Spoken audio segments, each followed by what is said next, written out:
प्यारे पंजाबियों, कहते संकट कदे दस के नहीं आउंदा और जदों आउंदा है तो उहदे नाल जूझना पैंदा है। पहली गल ते आपां ये लॉकडाउन और करफ्यू का मकसद समझिए, जे मकसद ना समझिया तो फिर किसी पासे कोई दिशा नहीं लभनी। समाधान जे समस्या है तो समाधान जरूर हुंदा। ये सब तो वड्डी आपदा जिहड़ी पिछले 20-25 सालां च आई है, ये तुहाडी जान बचाने दे लई सारा कुछ होया, क्योंकि कोई सरकार ये नहीं चाहूगी कि इकोनॉमिक स्लो डाउन हो जाए, बिजनेस बंद हो जान। लेकिन सब तो वड्डी अहमियत वो जान दी है। देखो, टॉप प्रायोरिटी जान बचाना है। इसे करके मकसद थोड़ी जान बचाना है और तुहानू अड अड अथक प्रथक करके आइसोलेट करके तुहानू घरां दे विच रख के समूहिक रूप दे विच लोकां नू इकट्ठा ना होण दिता जावे। क्योंकि जे ये 1 तो 3000 या 400 तो 4000 च फैली तो फिर एक कंट्रोल नहीं होना इंडिया दे विच। तुसीं सोचो कि जिहड़े फर्स्ट वर्ल्ड कंट्रीज ने, बहुत वधिया आर्थिक व्यवस्था, वो नहीं कंट्रोल कर पा रहे। तो जे ये बस्तियां दे विच फैलन लग गई तो हिंदुस्तान नूं बहुत वड्डी प्रॉब्लम फेस करनी पैनी। सो मकसद तुहाडी जान बचाना है और मकसद डिफीट कित्थे हो रहा है। कई बार लोकां नूं कई बार ये पता ही नहीं हुंदा भी वो जो कर रहे हैं उहदे नाल उन्हां दी जान नूं खतरा है। जदों भी लोग 50 तो 100 किसी दुकान के बाहर इकट्ठे होंगे, मैनू पता है मजबूरी च होंगे, लेकिन उन्होंने समझाना बहुत जरूरी है। सरकार दीयां मजबूरियां और सबर जीवन के हर मकसद का दरवाजा खोलता है। जदों तुसीं 100 बंदे इकट्ठे होए तो फिर वो मकसद डिफीट हो गया, क्योंकि तुसीं घर च महफूज हो। घर च रखन इसका कारण यह है भी वो फैले ना। आपां लंगर की प्रथा है, ये अपनी पछाण है, ये हर पंजाबी की जिंद जान है।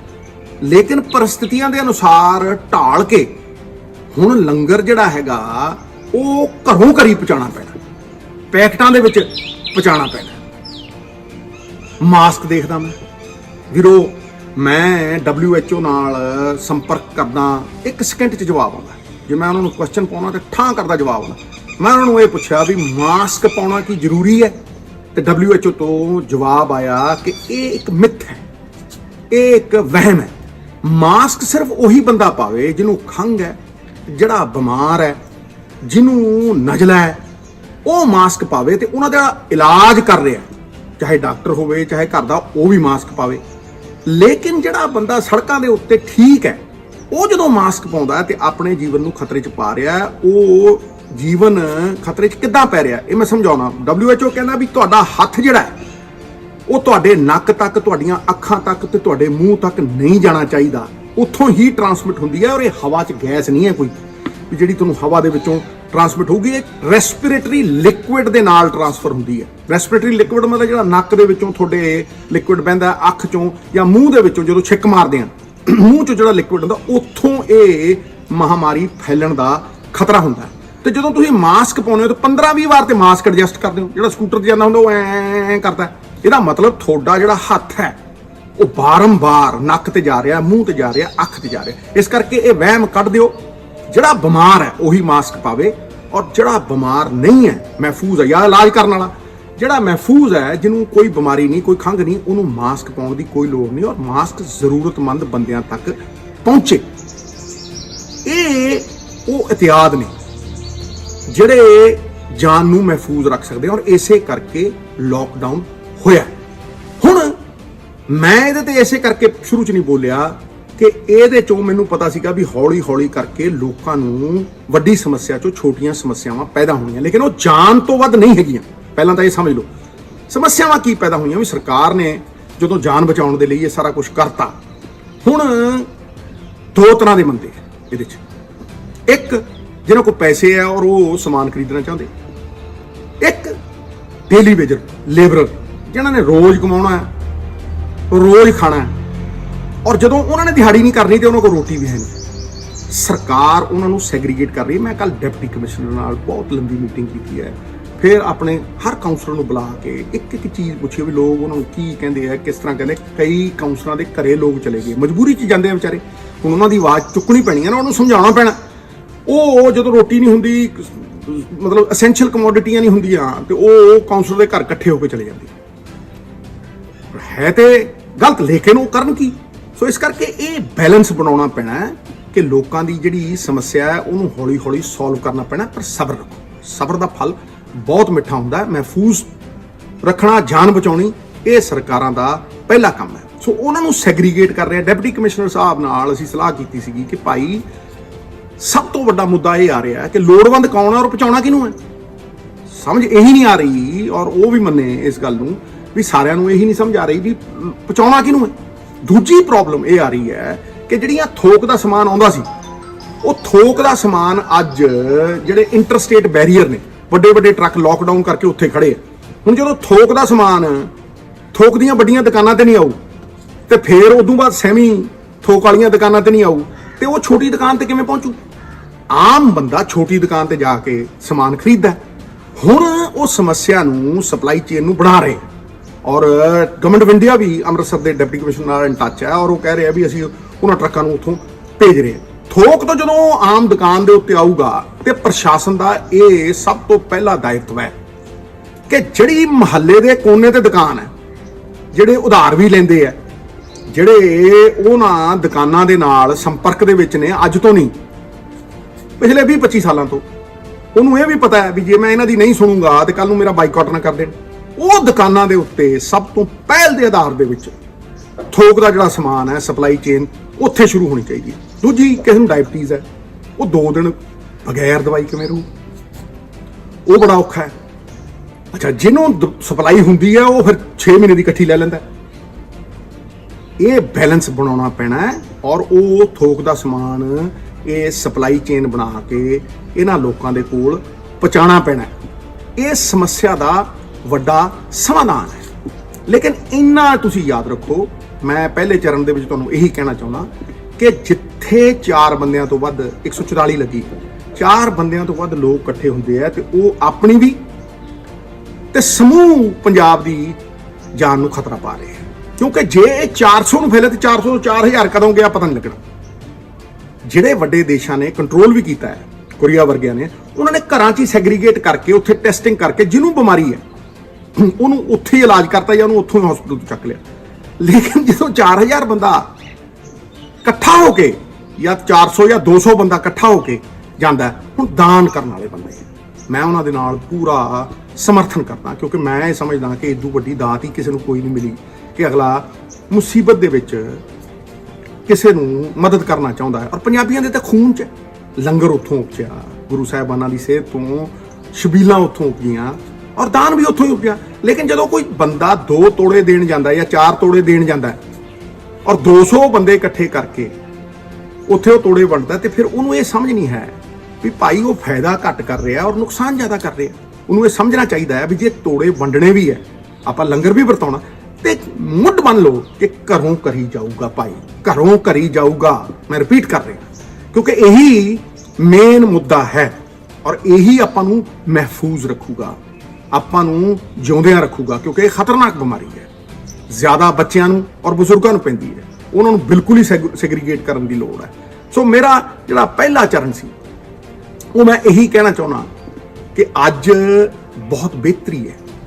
ਜੋ ਬਿਹਤਰ ਹੈ ਉਸੇ ਸਵੀਕਾਰਾ ਸਭ ਨੇ। ਜਿਹੜੀ ਚੀਜ਼ ਬਿਹਤਰ ਹੈ, ਹੁਣ ਤੁਸੀਂ ਦੇਖੋ ਪੁਲਿਸ ਦਾ ਰਵੱਈਆ ਪੂਰਾ ਬਦਲਿਆ ਹੋਇਆ, ਸਬਜ਼ੀਆਂ ਹੌਲੀ ਹੌਲੀ ਪਹੁੰਚ ਰਹੀਆਂ ਨੇ। ਮੈਂ ਇੱਥੇ ਆਪਣੇ 3 ਜਿਹੜੇ ਮੇਨ ਮੇਰੇ ਯੋਧੇ ਨੇ, ਜਿਹੜੇ ਅਸਲ ਦੇ ਵਿੱਚ ਜਰਨੈਲ ਲੜਨ ਵਾਲੇ ਨੇ, ਜਿਹੜੇ ਆਮ ਲੋਕਾਂ ਦਾ ਭਲਾ ਕਰਨ ਵਾਲੇ ਨੇ, ਜਿਹੜੇ ਮੇਰੇ ਤੋਂ ਵੀ ਪਹਿਲਾਂ ਦੇ ਕਰ ਰਹੇ ਨੇ। ਇੱਕ ਹੁੰਦਲ ਸਾਹਿਬ ਨੇ ਸਾਡੇ, ਇਹ ਗਰਰੀ ਬਾਬਿਆਂ ਚੋਂ ਹੈ, ਇਹ ਮੇਰਾ ਬਲਾਕ ਪ੍ਰਧਾਨ ਹੈ, ਅੰਮ੍ਰਿਤਪਾਲ ਹੈ, ਔਰ ਬੜਾ ਫਖਰ ਹੈ ਕਿ ਸਭ ਤੋਂ ਪਹਿਲੀ ਆਵਾਜ਼ ਜੇ ਕਿਸੇ ਕਾਉਂਸਲਰ ਨੇ ਚੁੱਕੀ ਤੇ ਉਹ ਮੇਰੇ ਇਸ ਪੁੱਤਾਂ ਵਰਗੇ ਦਮਨ ਨੇ ਚੁੱਕੀ। ਤਾਂ ਇਹ ਸਾਡੀ ਜ਼ਿੰਦ ਜਾਨ, ਇਹਨਾਂ ਤੋਂ ਬੜੀ ਵੱਡੀ ਇਨਫੋਰਮੇਸ਼ਨ ਮਿਲਦੀ ਹੈ। ਮੈਂ ਸਾਰਿਆਂ ਨਾਲ ਗੱਲ ਕੀਤੀ ਹੈ। ਜਦ ਤੱਕ ਮੈਂ ਐਡ ਨਹੀਂ ਕਰ ਸਕਦਾ ਸੀ, ਕੋਈ ਵੈਲਿਊ ਐਡੀਸ਼ਨ ਨਹੀਂ ਕਰ ਸਕਦਾ ਸੀ, ਮੈਂ ਤੁਹਾਡੇ ਨਾਲ ਆਪਣੇ ਵਿਚਾਰ ਸਾਂਝੇ ਕਰਨ ਤੋਂ ਗੁਰੇਜ਼ ਕੀਤਾ, ਕਿਉਂਕਿ ਮੈਂ ਉਹ ਚੀਜ਼ਾਂ ਦੁਹਰਾਉਣੀਆਂ ਨਹੀਂ ਸੀ ਚਾਹੁੰਦਾ ਜਿਹੜੀਆਂ ਬਾਰ-ਬਾਰ ਹੁੰਦੀਆਂ। ਲੇਕਿਨ ਹੁਣ ਇਹ ਪਬਲਿਕ ਦੀ ਜਿਹੜੀ ਆਵਾਜ਼ ਹੈ, ਇਹ ਸਰਕਾਰ ਤੱਕ ਪਹੁੰਚਾਉਣੀ ਬੜੀ ਜ਼ਰੂਰੀ ਹੈ। ਸਰਕਾਰ ਆਪਣੇ ਵੱਲੋਂ ਪੂਰਾ ਪ੍ਰਯਾਸ ਕਰਦੀ ਹੈ। ਸੀਐਮ ਕੈਪਟਨ ਅਮਰਿੰਦਰ ਸਿੰਘ ਜੀ ਨੇ ਅਨਾਉਂਸ ਕੀਤਾ ਕਿ ਜੀ ਅਸੀਂ 10,000 ਪੈਕੇਟ ਭੇਜ ਰਹੇ ਹਾਂ, ਖਾਸ ਤੌਰ ਤੇ ਉਹਨਾਂ ਲੋਕਾਂ ਲਈ ਜਿਹੜੇ ਪ੍ਰਵਾਸੀ ਨੇ।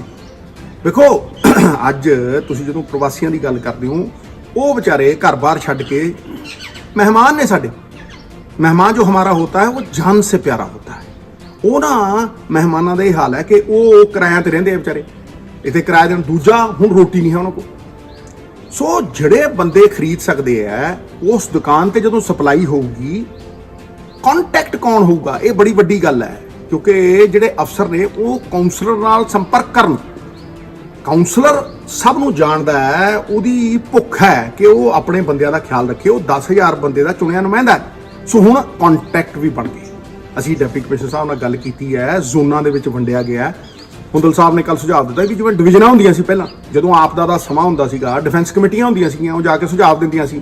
ਸੋ ਅਸੀਂ ਹੁਣ ਡਿਵੀਜ਼ਨਾਂ ਬਣਾਈਆਂ ਨੇ, ਉਹ ਡਿਵੀਜ਼ਨਾਂ ਜ਼ੋਨਾਂ 'ਚ ਵੰਡੀ, ਹਰੇਕ ਕੌਂਸਟੀਚੁਐਂਸੀ ਜ਼ੋਨਾਂ 'ਚ ਵੰਡੀ ਗਈ ਹੈ। ਜ਼ੋਨਾਂ ਦੇ ਅੱਗੇ ਵਾਰਡ ਨੇ।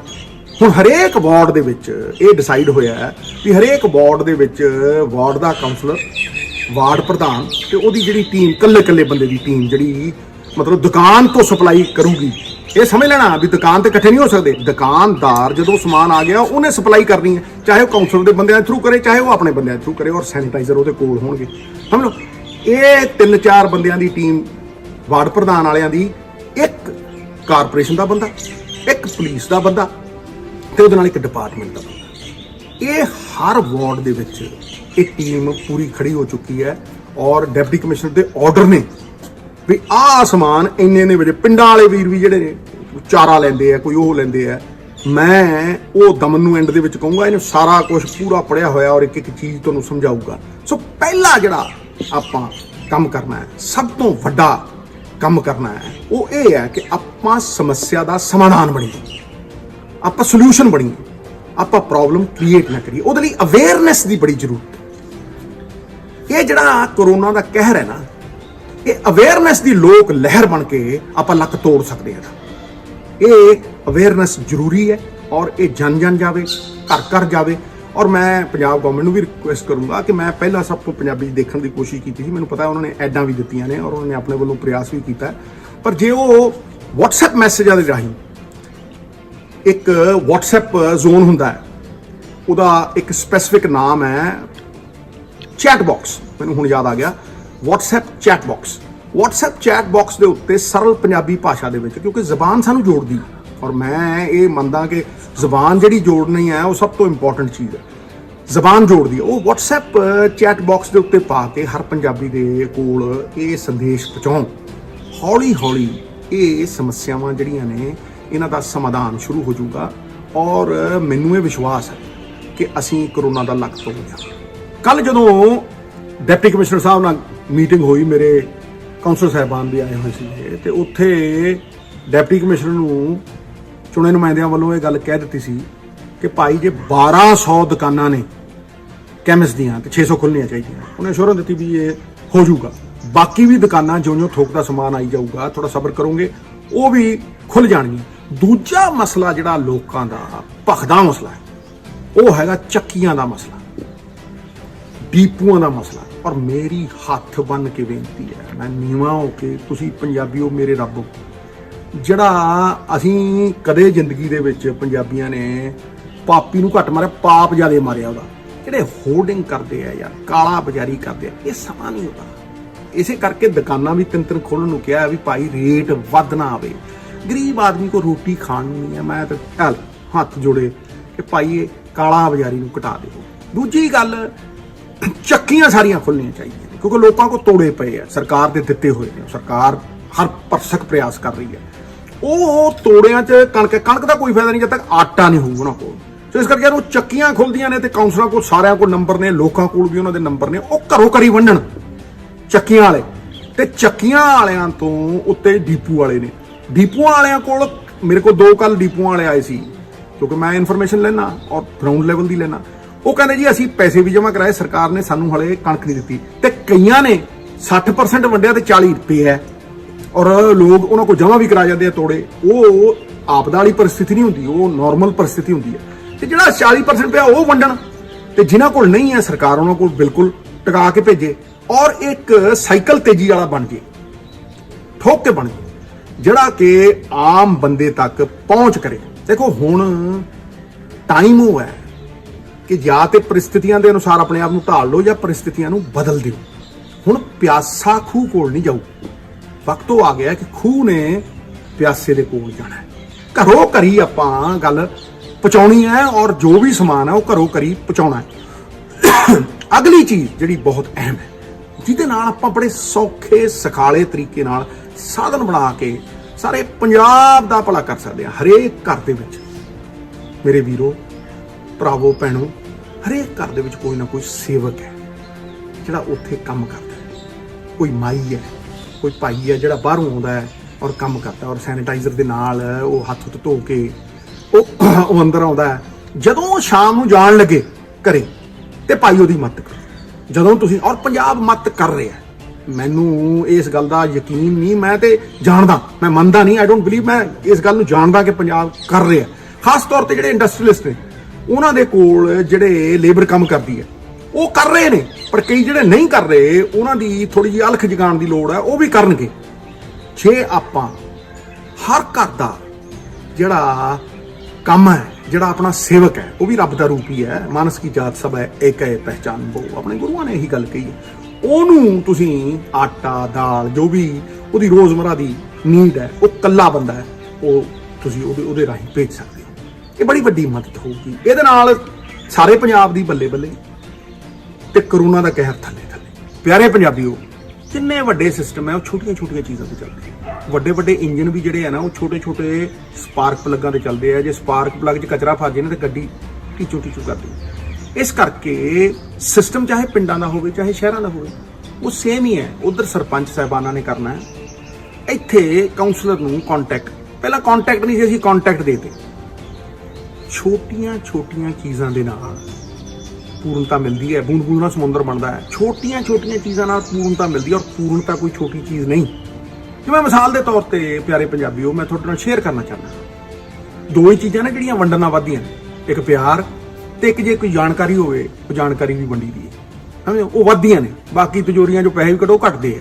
ਮੈਂ ਤੁਹਾਨੂੰ ਛੋਟੀ ਜਿਹੀ ਜਾਣਕਾਰੀ ਦਿੰਦਾ ਜਿਹੜੀ ਕਿ ਤੁਹਾਡੇ ਜੀਵਨ ਦੇ ਵਿੱਚ ਵੱਡਾ ਫਰਕ ਲਿਆ ਸਕਦੀ ਹੈ। ਔਰ ਕਰੋਨਾ ਨਾਲ ਲੜਨ ਦਾ ਇਹ ਛੋਟੀਆਂ ਛੋਟੀਆਂ ਚੀਜ਼ਾਂ ਦੀ ਅਹਿਮੀਅਤ ਹੈ। ਰਸ਼ੀਆ ਔਰ ਕੋਰੀਆ ਦੇ ਵਿੱਚ ਜਿਹੜਾ ਬੰਦੇ ਦਾ ਹੱਥ ਚੱਲਦਾ ਹੁੰਦਾ ਹੈ, ਕੋਈ ਖੱਬੂ ਹੈ ਕੋਈ ਸੱਜੂ ਹੈ, ਸਮਝ ਲਓ, ਜਿਹੜਾ ਵਧੇਰੇ ਹੱਥ ਚਲਾਉਂਦਾ ਹੈ ਉਹ ਹੱਥ ਦੀ ਵਰਤੋਂ ਨਾ ਕਰੇ, ਕਿਉਂਕਿ ਉਹ ਹੱਥ ਜ਼ਿਆਦਾਤਰ ਅੱਖਾਂ ਤੇ ਜਾਂਦਾ ਹੈ, ਨੱਕ ਤੇ ਜਾਂਦਾ ਹੈ, ਮੂੰਹ ਤੇ ਜਾਂਦਾ ਹੈ। ਉੱਥੇ ਉਹਨਾਂ ਨੇ ਇੰਸਟਰਕਸ਼ਨ ਜਾਰੀ ਕੀਤੀ ਵੀ ਜੇ ਹੈਂਡਲ ਖੋਲਣਾ, ਮੈਂ ਤੁਹਾਨੂੰ ਕਰਕੇ ਦਿਖਾਣਾ ਵੀ ਜਿਵੇਂ ਹੈਂਡਲ ਖੋਲਣਾ, ਤੁਸੀਂ ਜਿਵੇਂ ਮਿਸਾਲ ਦੇ ਤੌਰ ਤੇ ਆ ਦਰਵਾਜ਼ਾ ਹੈ ਤੇ ਆ ਹੈਂਡਲ ਮੈਂ ਖੋਲਣਾ, ਇਹ ਆ ਹੈਂਡਲ ਮੈਂ ਖੋਲਣਾ, ਤੇ ਮੈਂ ਨਾਰਮਲੀ ਆਮ ਤੌਰ ਤੇ ਮੈਂ ਆ ਹੱਥ ਇਸਤੇਮਾਲ ਕਰੂੰਗਾ।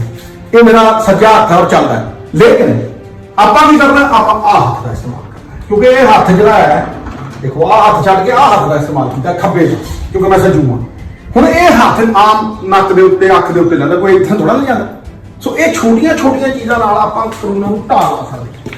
ਹੁਣ ਜਿਹੜੇ ਮੇਰੀਆਂ ਬਾਹਾਂ ਕਹਿ ਲਓ, ਮੇਰੀ ਜਿੰਦ ਜਾਨ ਕਹਿ ਲਓ, ਮੇਰੇ ਖੂਨ ਦੇ ਕਤਰੇ ਕਹਿ ਲਓ, ਜਿਨ੍ਹਾਂ ਨੇ ਮੈਨੂੰ ਸਭ ਤੋਂ ਵੱਡੇ ਸਨਮਾਨ ਨਾਲ ਨਵਾਜ਼ਿਆ ਔਰ ਮੇਰੀ ਮਦਦ ਕੀਤੀ ਹੈ, ਮੈਂ ਚਾਹੁੰਦਾ ਵੀ ਉਹ ਵੀ ਥੋੜੀ ਥੋੜੀ ਗੱਲ ਐਡ ਕਰਨ ਤੁਹਾਨੂੰ। ਦਮਨ ਤੂੰ ਆਵਾਜ਼ ਚੁੱਕੀ ਸੀਗੀ, ਆਪਾਂ ਸਲਾਹ ਕਰਕੇ ਸਾਰਾ ਕੁਝ ਕੀਤਾ ਹੈ, 10 ਕੋਈ ਚੀਜ਼ ਐਡ ਕਰਨੀ ਚਾਹੁੰਦੇ ਨੇ, ਮੈਂ ਤੇ ਜੋ ਕਹਿਣਾ ਸੀ ਤਾਂ ਕਹਿ ਚੁੱਕਾ। ਵੈਸੇ ਤੇ ਸਰ ਜਿੰਨਾ ਤੁਸੀਂ ਜਾਣਕਾਰੀ ਦਿੱਤੀ ਹੈ ਕਿਸੇ ਨੇ ਦਿੱਤੀ ਨਹੀਂ ਅੱਜ ਤੱਕ। ਸਿਸਟਮ ਲੋਕਾਂ ਦੀ ਪਹੁੰਚ ਤੱਕ ਬਣਿਆ। ਜਿਵੇਂ ਸਰਦਾਰ ਨਵਜੋਤ ਸਿੰਘ ਸਿੱਧੂ ਜੀ ਆ, ਇਹਨਾਂ ਦੇ ਥੱਲੇ ਸਾਡੀ ਟੀਮ ਹੈ, ਕੌਂਸਲਰਾਂ ਦੀ, ਬਲਾਕ ਪ੍ਰਧਾਨਾਂ ਦੀ, ਵਾਰਡ ਪ੍ਰਧਾਨਾਂ ਦੀ, ਇਹ ਸਾਡੀ ਇੱਕ ਚੇਨ ਬਣੀ ਆ, ਸਾਰਾ ਸਿਸਟਮ ਚੱਲਦਾ ਹੈ। ਔਰ ਕਿਉਂਕਿ ਇਹ ਆਫਤ ਮਹਾਮਾਰੀ ਅਚਨਚੇਤ ਆਈ ਹੈ, ਉਹਦੇ ਕਰਕੇ ਜਿਵੇਂ ਸਿਸਟਮ ਥੋੜਾ ਜਿਹਾ 2-4 ਦਿਨ ਕਰਫਿਊ ਲੱਗ ਗਿਆ, ਲਾਕਡਾਊਨ ਉਹ ਟੁੱਟਿਆ ਸੀ। ਸਰਦਾਰ ਨਵਜੋਤ ਸਿੰਘ ਸਿੱਧੂ ਜੀ ਨੇ ਇਹ ਸਾਰਾ ਸਿਸਟਮ ਚੇਨ ਦੁਬਾਰਾ ਇਹਨੂੰ ਕੱਲ ਸੈੱਟ ਕਰਤੀ ਆ। ਔਰ ਸਾਰੇ ਹੀ ਕਾਉਂਸਲਰ, ਵਾਰਡ ਪ੍ਰਧਾਨਾਂ ਨੇ ਕੱਲ ਆ ਕੇ ਜੋ ਮੁਸ਼ਕਲਾਂ, ਸਿੱਧੂ ਸਾਹਿਬ ਨੇ ਕਿਹਾ ਸੀ ਵੀ ਇਲਾਕੇ ਦੇ ਲੋਕਾਂ ਨੂੰ ਮੁਸ਼ਕਲ ਨਹੀਂ ਆਉਣੀ ਚਾਹੀਦੀ, ਜੋ ਮੁਸ਼ਕਲਾਂ ਉਹ ਮੈਨੂੰ ਦੱਸੋ। ਉਹ ਮੁਸ਼ਕਲਾਂ ਜਿਹੜੀਆਂ ਨੇ ਕੱਲ ਸਾਰਿਆਂ ਨੇ ਆਪਣੀ ਆਪਣੀ ਵਾਰਡ ਵਾਈਜ਼ ਸਿੱਧੂ ਸਾਹਿਬ ਨੂੰ ਦੱਸੀਆਂ, ਔਰ ਸਿੱਧੂ ਸਾਹਿਬ ਨੇ ਉਸੇ ਵੇਲੇ ਤੁਰੰਤ ਉਹਨਾਂ ਦੇ ਸੋਲੂਸ਼ਨ ਜਿਹੜੇ ਆ ਸਾਨੂੰ ਕਰਵਾ ਕੇ ਦਿੱਤੇ ਆ, ਡੀਸੀ ਸਾਹਿਬ ਨੂੰ ਸੱਦ ਕੇ। ਸੋ ਜਿਵੇਂ ਸਾਡੀਆਂ ਵਾਰਡਾਂ ਦੀ ਪ੍ਰੋਬਲਮ ਸਿੱਧੂ ਸਾਹਿਬ ਨੇ ਸੋਲਵ ਕਰਾਈ ਹੈ, ਇਦਾਂ ਜਿਹੜੇ ਪਿੰਡਾਂ ਦੇ ਲੋਕ ਨੇ ਉਹਨਾਂ ਵਾਸਤੇ ਵੀ ਸਿੱਧੂ ਸਾਹਿਬ ਨੇ ਕੱਲ ਡੀਸੀ ਸਾਹਿਬ ਨੂੰ ਕਿਹਾ ਵੀ ਪਿੰਡਾਂ ਦੇ ਲੋਕਾਂ 'ਚ ਉਹ ਉੱਥੇ ਵੀ ਖਾਸ ਧਿਆਨ ਰੱਖਿਆ ਜਾਵੇ।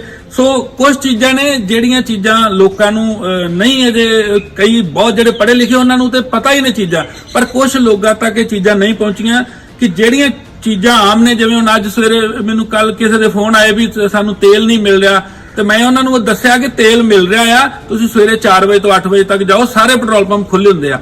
ਤੇ ਜੇ ਕਿਸੇ ਨੂੰ ਐਮਰਜੈਂਸੀ ਹੈ, ਕਾਉਂਸਲਰ ਦਾ ਪਾਸ ਬਣਿਆ, ਉਹਨੂੰ ਨਾਲ ਲੈ ਜਾਓ, ਤੁਹਾਨੂੰ ਸਾਰਾ 24 ਘੰਟੇ ਜਦੋਂ ਕਹੋਗੇ ਤੁਹਾਨੂੰ ਤੇਲ ਜਿੰਨਾ ਚਾਹੋਗੇ, ਤੁਹਾਨੂੰ ਜਨਰੇਟਰ ਵਾਸਤੇ, ਗੱਡੀਆਂ ਵਾਸਤੇ ਜਿੰਨਾ ਤੇਲ ਜਦੋਂ ਹੀ ਪਵਾ ਸਕਦੇ ਆ। ਸੋ ਇਦਾਂ ਦੀ ਇੱਕ ਲਿਸਟ ਹੈ ਜਿਹੜੀ ਬਣੀ ਆ, ਉਹ ਡੀਸੀ ਸਾਹਿਬ ਵੱਲੋਂ ਇਹ ਲਿਸਟ ਜਾਰੀ ਹੋਈ ਸੀ ਵੀ ਆਪਾਂ ਨੂੰ ਕੋਈ ਘਬਰਾਉਣ ਦੀ ਲੋੜ ਨਹੀਂ। ਜਿਹੜੇ ਦੋਧੀ ਆ, ਮੈਂ ਅੱਗੇ ਫੇਸਬੁੱਕ ਤੇ ਵੀ ਇਹ ਗੱਲ ਦੱਸੀ, ਜਿਹੜੇ ਦੋਧੀ ਆ, ਦੁੱਧ ਵੇਚਣ ਵਾਲੇ ਜਿਹੜੇ ਪਿੰਡਾਂ ਚੋਂ ਆਉਂਦੇ ਨੇ ਤੇ ਆਪਣੇ ਘਰਾਂ 'ਚ ਬੰਦਾਂ ਲੱਗੀਆਂ ਉਹਨਾਂ ਦੀਆਂ ਦੁੱਧ ਦਿੰਦੇ ਨੇ, ਉਹ ਸਵੇਰੇ 5 ਤੋਂ ਲੈ ਕੇ 8 ਵਜੇ ਤੱਕ ਬਿਨਾਂ ਕਿਸੇ ਰੋਕ ਟੋਕ ਦੇ ਦੁੱਧ ਤੁਹਾਡੇ ਘਰਾਂ 'ਚ ਸਪਲਾਈ ਕਰ ਸਕਦੇ ਆ। ਤੁਸੀਂ ਉਹਨਾਂ ਕੋਲ ਦੁੱਧ ਲੈ ਸਕਦੇ ਜੇ, ਕੋਈ ਰੋਕ ਟੋਕ ਨਹੀਂ।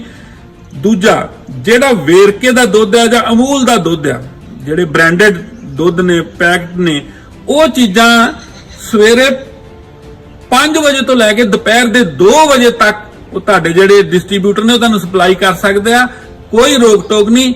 ਉਹ ਦੁੱਧ ਤੁਸੀਂ ਆਪਣੇ ਜਿਹੜਾ ਜਿਹਦੇ ਕੋਲੋਂ ਵੀ ਲੈਂਦੇ ਜੋ ਉਹਨੂੰ ਦੱਸ ਦਿਓ, ਤੁਹਾਨੂੰ ਸਪਲਾਈ ਕਰੂਗਾ, ਕੋਈ ਰੋਕ ਟੋਕ ਨਹੀਂ। ਦਵਾਈਆਂ ਦਾ ਜਿਹੜਾ ਟਾਈਮ ਹੈ, ਵੈਸੇ ਤੇ ਸਿੱਧੂ ਸਾਹਿਬ ਨੇ ਕੱਲ ਡੀਸੀ ਸਾਹਿਬ ਨੂੰ ਸਪੈਸ਼ਲ ਇਹ ਗੱਲ ਕਹੀ ਕਿ ਜੇ ਸ਼ਹਿਰ 'ਚ 1200 ਮੈਡੀਕਲ ਸਟੋਰ ਹੈ ਤੇ 600 ਘੱਟੋ ਘੱਟ ਖਿਲਾਓ, ਲੋਕਾਂ ਨੂੰ ਦਵਾਈ ਦੀ ਮੁਸ਼ਕਲ ਨਹੀਂ ਆਉਣੀ ਚਾਹੀਦੀ। ਸੋ ਡੀਸੀ ਸਾਹਿਬ ਨੇ ਸਾਰੇ ਕਾਉਂਸਲਰਾਂ ਨੂੰ, ਸਿੱਧੂ ਸਾਹਿਬ ਨੂੰ ਭਰੋਸਾ ਦਿਵਾਇਆ ਕਿ ਉਹ ਖੁੱਲ ਜਾਣਗੇ। ਇਦਾਂ ਹੀ ਕਰਿਆਨੇ ਦੀਆਂ ਦੁਕਾਨਾਂ ਵੀ ਸਿੱਧੂ ਸਾਹਿਬ ਨੇ ਕਿਹਾ ਉਹਨਾਂ ਕੋਲ ਵੀ ਖੁੱਲ ਜਾਣਗੀਆਂ। ਮੈਡੀਕਲ ਸਟੋਰ ਸਵੇਰੇ 8 ਵਜੇ ਤੋਂ 7 ਵਜੇ ਤੱਕ ਸ਼ਾਮ ਇਹ ਖੁੱਲਣਗੇ ਮੀਨ ਮੈਡੀਕਲ ਸਟੋਰ ਵਾਲਾ ਮੈਡੀਕਲ ਸਟੋਰ ਦੇ ਅੰਦਰ ਰਹੂਗਾ। ਤੁਸੀਂ ਆਪਣੇ ਫੋਨ ਤੋਂ ਉਹਨੂੰ ਦਵਾਈ ਦਾ ਮੈਸੇਜ ਸੈਂਡ ਕਰੋ ਜਾਂ ਪਰਚੀ ਦਿਓ ਉਹਨੂੰ, ਉਹ WhatsApp ਤੇ ਕਰ ਦਿਓ, ਤੁਹਾਡੇ ਘਰ ਦਵਾਈ ਪਹੁੰਚਾ ਕੇ ਜਾਊਗਾ। ਸਿੱਧੂ ਸਾਹਿਬ ਦਾ ਜੋ ਮਕਸਦ ਆ ਵੀ ਲੋਕ ਜ਼ਿਆਦਾਤਰ ਇਕੱਠੇ ਨਾ ਹੋਣ, ਇਹ ਬਿਮਾਰੀ ਨਾ ਫੈਲੇ, ਲੋਕਾਂ ਦੀ ਸਿਹਤ ਨੂੰ ਮੁੱਖ ਰੱਖਿਆ ਜਾਵੇ। ਦਵਾਈਆਂ ਵਾਲੇ ਜਿਹੜੇ ਨੇ ਸਵੇਰੇ 8 ਵਜੇ ਤੋਂ ਸ਼ਾਮ 7 ਵਜੇ ਤੱਕ ਤੁਹਾਨੂੰ ਦਵਾਈਆਂ ਪਹੁੰਚਾਉਣਗੇ। ਇਸੇ ਤਰ੍ਹਾਂ ਪੈਟਰੋਲ ਪੰਪ ਜਿਹੜੇ ਨੇ ਉਹ ਸਾਰੇ ਹੀ ਆਮ ਲੋਕਾਂ ਲਈ ਸਵੇਰੇ ਮਾਰਨਿੰਗ 4 ਵਜੇ ਤੋਂ ਲੈ ਕੇ 8 ਵਜੇ ਤੱਕ ਸਾਰੇ ਲੋਕਾਂ ਲਈ ਓਪਨ ਨੇ। ਲੋਕ ਤੇਲ ਪਵਾ ਸਕਦੇ ਨੇ, ਚਾਹੇ ਗੱਡੀਆਂ ਚਾਹੇ ਜਨਰੇਟਰ, ਜਿੱਥੇ ਮਰਜ਼ੀ ਉਹ ਤੇਲ ਲੈ ਸਕਦੇ ਨੇ। LPG ਗੈਸ, ਜਿਹੜੀ LPG ਗੈਸ ਆ 10 ਵਜੇ ਤੋਂ ਸਵੇਰੇ ਲੈ ਕੇ 4 ਵਜੇ ਤੱਕ, ਜਿੱਦਾਂ ਅੱਗੇ ਤੁਹਾਡੇ ਘਰਾਂ 'ਚ ਸਪਲਾਈ ਹੁੰਦੀ ਸੀ, ਹੁਣ ਵੀ ਇਦਾਂ ਹੀ ਉਹ ਸਪਲਾਈ ਹੋਊਗੀ, ਉਹਨੂੰ ਕੋਈ ਰੋਕ ਟੋਕ ਨਹੀਂ। ਗੈਸ ਸਿਲੰਡਰ ਤੁਹਾਡੇ ਘਰ ਤੱਕ ਪਹੁੰਚੂਗਾ।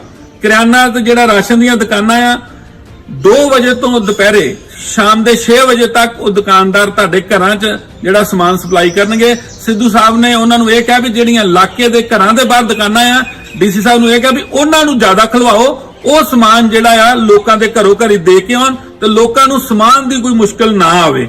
ਇਸੇ ਤਰ੍ਹਾਂ ਸਿੱਧੂ ਸਾਹਿਬ ਨੇ ਕੱਲ ਡੀਸੀ ਸਾਹਿਬ ਨੂੰ ਪਿੰਡਾਂ ਵਾਲਿਆਂ ਵਾਸਤੇ ਜਿਹੜੀ ਗੱਲ ਕਹੀ ਆ, ਉਹਨਾਂ ਡੀਸੀ ਸਾਹਿਬ ਨੇ ਵੀ ਇਹ ਦੱਸਿਆ ਵੀ ਇਹ ਚੀਜ਼ ਪਰਮਿਸ਼ਨ ਲੋਕਾਂ ਨੂੰ ਦਿੱਤੀ ਗਈ ਆ ਵੀ ਜਿਨ੍ਹਾਂ ਲੋਕਾਂ ਨੇ ਪਸ਼ੂ ਰੱਖੇ ਆ ਪਿੰਡਾਂ 'ਚ ਵੀ ਸ਼ਹਿਰਾਂ 'ਚ ਵੀ, ਉਹ ਸਵੇਰੇ 4 ਵਜੇ ਤੋਂ 8 ਵਜੇ ਤੱਕ ਚਾਰਾ ਲਿਆ ਸਕਦੇ ਆ ਪਸ਼ੂਆਂ ਦਾ, ਉਹਨਾਂ ਨੂੰ ਕੋਈ ਰੋਕ ਨਹੀਂ। ਵੈਸੇ ਸ਼ਹਿਰਾਂ 'ਚੋਂ ਡੇਅਰੀਆਂ ਨਿਕਲ ਗਈਆਂ, ਪਰ ਜੇ ਫਿਰ ਵੀ ਕਿਸੇ ਨੇ 1 ਜਾਂ 2 ਪਸ਼ੂ ਰੱਖੇ ਨੇ, ਉਹ ਸਵੇਰੇ 4 ਵਜੇ ਤੋਂ 8 ਵਜੇ ਤੱਕ ਜਿਹੜਾ ਉਹ ਲਿਆ ਸਕਦਾ ਆ ਸਮਾਨ, ਆਪਣਾ ਚਾਰਾ ਉਹਨਾਂ ਦਾ। ਪੋਲਟਰੀ ਫਾਰਮ ਵਾਲੇ ਜਿਹੜੇ ਨੇ ਉਹ ਵੀ ਹਫ਼ਤੇ 'ਚ 2 ਦਿਨ ਜਿਹੜੀ ਫੀਡ ਆ ਪੋਲਟਰੀ ਫਾਰਮ ਦੀ ਉਹਨੂੰ ਲਿਆ ਸਕਦੇ ਨੇ। ਸੋਮਵਾਰ ਤੇ ਵੀਰਵਾਰ ਸਵੇਰੇ 4 ਵਜੇ ਤੋਂ ਲੈ ਕੇ 8 ਵਜੇ ਤੱਕ ਉਹ ਜਿਹੜਾ ਫੀਡ ਆ ਪੋਲਟਰੀ ਫਾਰਮ ਵਾਲੇ ਉਹ ਲਿਆ ਸਕਦੇ ਨੇ ਹਫ਼ਤੇ 'ਚ 2 ਦਿਨ। ਸੋ ਅਸੀਂ, ਕਿਉਂਕਿ ਅਸੀਂ ਵਾਰਡਾਂ 'ਚ ਰਹਿੰਦੇ ਆ, ਸਾਡੇ ਕੋਲ ਜੋ ਮੁਸ਼ਕਲ ਆਉਂਦੀ ਆ, ਸਾਡੀ ਇੱਕ ਚੇਨ ਬਣੀ ਆ, ਅਸੀਂ ਸਿੱਧੂ ਸਾਹਿਬ ਨੂੰ ਦੱਸਦੇ ਆ ਔਰ ਅਸੀਂ ਬੜੇ ਖੁਸ਼ਨਸੀਬ ਆ ਵੀ ਸਾਡੀਆਂ ਮੁਸ਼ਕਲਾਂ ਹੱਲ ਹੋ ਗਈਆਂ।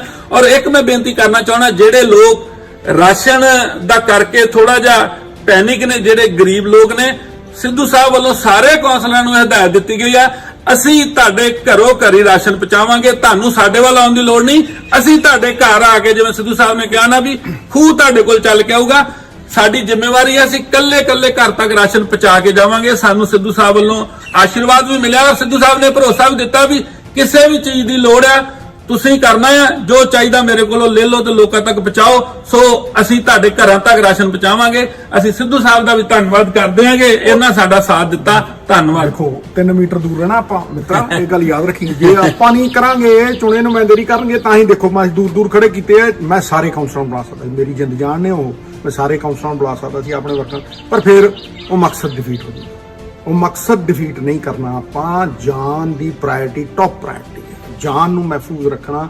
ਸਰਕਾਰਾਂ ਨੇ ਇਸੇ ਕਰਕੇ ਕੀਤਾ ਹੈ, ਇਹ ਸਰਕਾਰਾਂ ਦੀ ਮਜਬੂਰੀ ਹੈ। ਇਸ ਕਰਕੇ ਸਹਿਯੋਗ ਕਰੀਏ, ਆਪਾਂ ਇੱਕ ਦੂਜੇ ਨਾਲ ਰਲ ਮਿਲ ਕੇ ਕਰੀਏ। ਹੁਣ ਮੈਂ ਦੂਏ ਜਰਨੈਲ ਨੂੰ, ਮੈਂ 3 ਮੀਟਰ ਦੂਰ ਹੋ ਜਾਣਾ, ਮਿੱਤਰਾ ਤੂੰ ਗਾਂਹ ਨੂੰ ਆ ਜਾ। ਇਹਨੇ ਬੜੀ ਵੱਡੀ ਸਲਾਹ ਦਿੱਤੀ ਸੀ ਕਿ ਡਿਪਟੀ ਕਮਿਸ਼ਨਰ ਨੇ ਫਿਰ ਕਿਹਾ ਵੀ ਜੀ ਅਸੀਂ ਉਹੀ ਜ਼ੋਨ ਬਣਾ ਰਹੇ ਹਾਂ।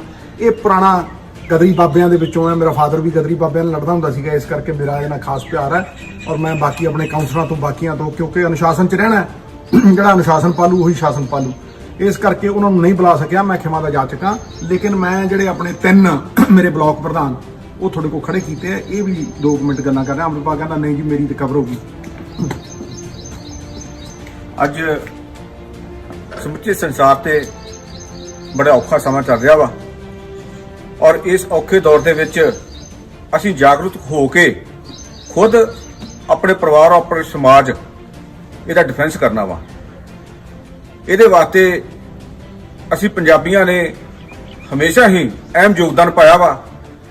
ਜੇ ਪਹਿਲਾਂ ਕਦੀ ਕੋਈ ਜੰਗ ਲੱਗੀ ਤਾਂ ਅਸੀਂ ਪੰਜਾਬ ਵਾਸੀਆਂ ਨੇ ਅਜਿਹਾ ਡਿਫੈਂਸ ਕੀਤਾ ਕਿ ਫੌਜ ਦੇ ਨਾਲ ਜਾ ਕੇ ਫਰੰਟ ਵਾਲੀ ਜਿਹੜੀ ਲਾਈਨ ਆ ਉੱਥੇ ਜਾ ਕੇ ਕੰਮ ਕੀਤਾ, ਔਰ ਅੱਜ ਵੀ ਉਸੇ ਸਥਿਤੀ ਵਿੱਚ ਸਾਨੂੰ ਗੁਜ਼ਰਨਾ ਪੈ ਰਿਹਾ ਵਾ। ਇਹਦੇ ਵਾਸਤੇ ਜੋ ਡੀਸੀ ਸਾਹਿਬ ਨੇ ਸਾਨੂੰ ਦੱਸਿਆ ਕਿ ਕੁਝ ਮਜ਼ਦੂਰ ਲੋਕ ਜਿਨ੍ਹਾਂ ਕੋਲ ਜਿਹੜਾ ਜੋ ਕਮਾਉਂਦੇ ਸੀ ਉਹ ਖਾਂਦੇ ਆ, ਅਜਿਹੇ ਲੋਕਾਂ ਤੱਕ ਜਿਹੜੇ ਪੈਕਟ ਆ ਉਹ ਪਹੁੰਚਾਏ ਜਾਣਗੇ। ਜੇ ਡੀਸੀ ਸਾਹਿਬ ਹੁਣੀ ਇਹ ਉਪਰਾਲਾ ਕਰਦੇ ਆ, ਅਸੀਂ ਜਿਹੜੇ ਕਾਉਂਸਲਰ ਔਰ ਡਿਫੈਂਸ ਕਮੇਟੀ ਜਿਹੜੀ ਬਣੀ ਆ ਉਹਦੇ ਸਾਰੇ ਲੋਕ ਪ੍ਰਸ਼ਾਸਨ ਦੇ ਨਾਲ ਪੂਰਨ ਸਹਿਯੋਗ ਦੇਵਾਂਗੇ। ਔਰ ਮੈਂ ਆਸ ਕਰਦਾ ਵਾਂ ਕਿ ਜਿਸ ਤਰ੍ਹਾਂ ਪੰਜਾਬ ਸਰਕਾਰ ਵੱਲੋਂ ਔਰ ਡੀਸੀ ਸਾਹਿਬ ਵੱਲੋਂ ਇਹ ਸਾਫ਼ ਕੀਤਾ ਗਿਆ ਵਾ ਕਿ ਅਜਿਹੇ ਲੋਕਾਂ ਨੂੰ ਜਿਨ੍ਹਾਂ ਕੋਲ ਰਾਸ਼ਨ ਦੀ ਕਮੀ ਆ, ਜਿਨ੍ਹਾਂ ਨੂੰ ਰਾਸ਼ਨ ਦੀ ਪ੍ਰੋਬਲਮ ਆ ਰਹੀ ਆ, ਉਹਨਾਂ ਦੇ ਘਰ ਘਰ ਪਹੁੰਚਾਇਆ ਜਾ ਰਿਹਾ ਵਾ। ਜੇਕਰ ਅਜਿਹਾ ਕੰਮ ਹੋ ਜਾਂਦਾ ਵਾ, ਸੱਚਮੁੱਚ ਹੀ ਸਹੀ ਹੋ ਜਾਂਦਾ ਵਾ, ਤਰੀਕੇ ਦੇ ਨਾਲ ਹੋ ਜਾਂਦਾ ਵਾ, ਤੇ ਲੋਕ ਜਿਹੜੇ ਆ ਉਹ ਇਹ ਸਾਰੀਆਂ ਗੱਲਾਂ ਨੂੰ ਸਮਝਦੇ ਆ ਔਰ ਉਹ ਇਸ ਜਾਗਰੂਕਤਾ ਦੇ ਵਿੱਚ ਅਹਿਮ ਯੋਗਦਾਨ ਪਾਉਣਗੇ। ਸੋ ਮੈਂ ਸਾਰਿਆਂ ਨੂੰ ਇਹ ਬੇਨਤੀ ਕਰਦਾ ਵਾਂ ਕਿ ਜਿੱਥੇ ਅਸੀਂ ਆਪ ਜਾਗਰੂਕਤਾ ਪੈਦਾ ਕਰਨੀ ਆ, ਉੱਥੇ ਜੋ ਡਿਫੈਂਸ ਕਮੇਟੀਆਂ ਵੱਲੋਂ ਸਾਡੀ ਜ਼ਿੰਮੇਵਾਰੀ ਲੱਗੀ ਆ, ਡੀਸੀ ਸਾਹਿਬ ਨੇ ਕਿਹਾ ਵਾ ਘਰ ਘਰ, ਕਿਉਂਕਿ ਮੈਂ ਵੇਰਕੇ ਨਾਲ ਸੰਬੰਧਿਤ ਆ। ਵੇਰਕਾ ਅਜਿਹੀ ਨਗਰ ਆ ਜਿਹਦੇ ਵਿੱਚ ਇੰਡਸਟਰੀਅਲ ਲੋਕ ਜ਼ਿਆਦਾ ਰਹਿੰਦੇ ਆ, ਮਜ਼ਦੂਰ ਜ਼ਿਆਦਾ ਰਹਿੰਦੇ ਆ। ਉਹਨਾਂ ਮਜ਼ਦੂਰਾਂ ਨੇ ਕੋਲ ਉਹ ਸਾਡੇ ਨਾਲ ਹਰ ਤਰ੍ਹਾਂ ਦਾ ਸਹਿਯੋਗ ਕਰਨ ਨੂੰ ਤਿਆਰ ਆ, ਲੇਕਿਨ ਉਹਨਾਂ ਕੋਲ ਸਭ ਤੋਂ ਵੱਡੀ ਕਮੀ ਜਿਹੜੀ ਆ ਰਹੀ ਆ ਉਹ ਖਾਣੇ ਦੀ ਆ ਰਹੀ ਹੈ। ਸੋ ਡੀਸੀ ਸਾਹਿਬ ਨੇ ਸ਼ੋਰ ਕੀਤਾ ਵਾ, ਅਸੀਂ ਉਹਦੇ ਵਿੱਚ ਕਮੇਟੀ ਦੇ ਤੌਰ ਤੇ ਡੀਸੀ ਸਾਹਿਬ ਜਿਹੜੀ ਵੀ ਟੀਮ ਬਣਾਉਣਗੇ ਉਹਦੇ ਨਾਲ ਜੋ ਉਹ ਰਾਸ਼ਨ ਵਿਤਰਨ ਕਰਨਾ ਵਾ ਜਾਂ ਹੋਰ ਜੋ ਵੀ ਡਿਊਟੀ ਹੋਊਗੀ ਉਹ ਪੂਰੀ ਕਰਾਂਗੇ। ਔਰ ਸਰਦਾਰ ਨਵਜੋਤ ਸਿੰਘ ਸਿੱਧੂ ਜੋ ਸਾਡੀਆਂ ਹਰ ਤਰ੍ਹਾਂ ਦੇ ਨਾਲ, ਆਪਣੇ ਇਲਾਕੇ ਦੇ ਨਾਲ, ਬਲਕਿ ਸਮੁੱਚੇ ਪੰਜਾਬ ਦੇ ਨਾਲ, ਸਮੁੱਚੇ ਹਿੰਦੁਸਤਾਨ ਦੇ ਲੋਕਾਂ ਦੇ ਨਾਲ ਉਹ ਜੁੜੇ ਹੋਏ ਆ। ਉਹਨਾਂ ਨੂੰ ਹਰ ਪ੍ਰੋਬਲਮ ਦਾ ਪਤਾ ਵਾ। ਕੋਈ ਲੋਕ ਕੀ ਚਾਹੁੰਦੇ ਆ ਕਿ ਅਸੀਂ ਇਕੱਠੇ ਹੋਈਏ, ਅਸੀਂ ਡਰਾਮੇ ਕਰੀਏ, ਲੇਕਿਨ ਅੱਜ ਉਹ ਸਮਾਂ ਨਹੀਂ ਹੈਗਾ। ਅਸੀਂ ਇਕੱਠੇ ਨਹੀਂ ਹੋ ਸਕਦੇ। ਜੇ ਇਕੱਠੇ ਹੋਵਾਂਗੇ ਤੇ ਜਿਹੜੀ ਪ੍ਰੋਬਲਮ ਸਾਨੂੰ ਪੈਦਾ ਹੋਈ ਆ ਉਹਦੇ ਵਿੱਚ ਅਸੀਂ ਇਜ਼ਾਫਾ ਕਰਾਂਗੇ, ਉਹਨੂੰ ਹੋਰ ਵਧਾਵਾਂਗੇ। ਸੋ ਉਸ ਚੀਜ਼ ਨੂੰ ਅਸੀਂ ਘਟਾਉਣਾ ਵਾ। ਜਦੋਂ ਸਮਾਂ ਆਊਗਾ, ਇਸ ਆਪਦਾ ਤੋਂ ਬਾਹਰ ਆਵਾਂਗੇ ਤੇ ਫਿਰ ਅਸੀਂ ਉਹ ਪਹਿਲਾਂ ਵਾਲਾ ਜਿਹੜਾ ਖੁਸ਼ੀਆਂ, ਉਹ ਪਹਿਲਾਂ ਵਾਲੇ ਜਿਹੜੇ ਮਾਹੌਲ ਆ ਉਹ ਪੈਦਾ ਕਰ ਸਕਾਂਗੇ। ਸੋ ਮੈਂ ਅਖੀਰ ਤੇ ਇਹੋ ਕਹਾਂਗਾ ਕਿ ਡੀਸੀ ਸਾਹਿਬ ਨੇ ਜੋ ਸ਼ੋਰ ਕੀਤਾ ਸੀ ਕਿ ਹਰ ਮਜ਼ਦੂਰ ਨੂੰ, ਹਰ ਲੋੜਵੰਦ ਦੇ ਘਰ ਖਾਣਾ ਪਹੁੰਚਾਇਆ ਜਾਊਗਾ, ਉਹ ਉਸ ਤਰ੍ਹਾਂ ਆਪਣੇ ਜੋ ਸਥਿਤੀ ਆ ਉਹਨੂੰ ਕਲੀਅਰ ਕਰਨਾ, ਔਰ ਅਸੀਂ ਉਹਨਾਂ ਨੂੰ ਡਿਫੈਂਸ ਦੇ ਤੌਰ ਤੇ ਪੂਰੀ ਤਰ੍ਹਾਂ ਉਹਨਾਂ ਦਾ ਸਾਥ ਦੇਵਾਂਗੇ। ਧੰਨਵਾਦ। ਹੁੰਦਲ ਸਾਹਿਬ ਨੇ ਸਤਰਕ ਰਹਿਣ ਦੀ ਗੱਲ ਕੀਤੀ। ਮੈਨੂੰ ਮੇਰਾ ਤਾਇਆ ਯਾਦ ਆ ਗਿਆ, ਬਾਣੀ ਕੰਟਸਟ ਹੁੰਦੀ ਸੀ, ਉਹ ਕਹਿੰਦਾ ਹੁੰਦਾ ਸੀ, ਸ਼ਾਸਤਰਾਂ ਦੀ ਗੱਲ ਵੀ ਯਾਦ ਆ ਗਈ। ਉਹ ਕਹਿੰਦਾ ਹੁੰਦਾ ਸੀ ਕਿ ਪੁੱਤਰ, ਜੇ ਬੰਦਾ ਸਤਰਕ ਰਹੇ ਔਰ ਜਾਗਰੂਕ ਰਹੇ ਤੇ ਖਤਰੇ ਨੂੰ ਆਉਣ ਤੋਂ ਪਹਿਲਾਂ ਟਾਲ ਸਕਦਾ। ਬਸ ਇਹੀ ਮੂਲ ਮੰਤਰ ਹੈ ਕਿ ਜਿਹੜੀ ਪ੍ਰੀਵੈਂਸ਼ਨ ਹੈ ਸਰਕਾਰ ਦਾ, ਉਸੇ ਤੇ ਜ਼ੋਰ ਲੱਗਿਆ। ਆਪਾਂ ਸਾਰੇ ਰਲ ਮਿਲ ਕੇ ਸਹਿਯੋਗ ਕਰੀਏ। ਤੁਸੀਂ ਕਰੋਨਾ ਤੋਂ ਮਹਿਫੂਜ਼ ਰਹੋ, ਤੁਸੀਂ ਸਿਹਤਮੰਦ ਰਹੋ, ਤੁਸੀਂ ਖੁਸ਼ ਰਹੋ, ਤੁਸੀਂ ਆਬਾਦ ਰਹੋ, ਔਰ ਆਪਾਂ ਸਾਰੇ ਪਰਿਵਾਰ ਵਾਂਗ ਬੰਦੇ ਰਹੀਏ। ਸ਼ਾਸਕ ਭਾਵ ਸਿੱਟ ਕੇ ਇੱਕ ਦੂਜੇ ਦੀ ਮਦਦ ਕਰੀਏ। ਬਾਬੇ ਨਾਨਕ ਵਾਲਾ ਆਪਸੀ ਭਾਈਚਾਰਾ ਜਗਾਈਏ। ਵਾਹਿਗੁਰੂ ਜੀ ਕਾ ਖਾਲਸਾ, ਵਾਹਿਗੁਰੂ ਜੀ ਕੀ ਫਤਿਹ।